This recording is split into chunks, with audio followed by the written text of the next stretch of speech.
Hello hello hello my dear subscriber.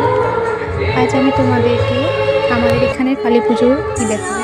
একটু ক্যামেরার সামনে একটু খ্যাট খেয়ে নিচ্ছিলাম, খেটছোল। ঠিক আছে, তবে যাওয়া যাক আমাদের পুজোর প্যান্ডেলে আমরা কেমন সাজিয়েছি তা দেখানোর জন্য। ঠিক আছে, আমরা যাচ্ছি।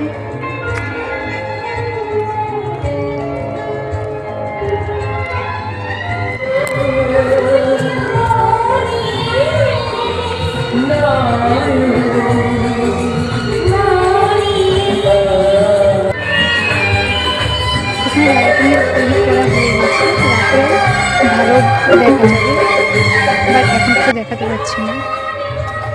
এই হলো আমাদের মা, জয় শ্যামা মা। আমার তরফ থেকে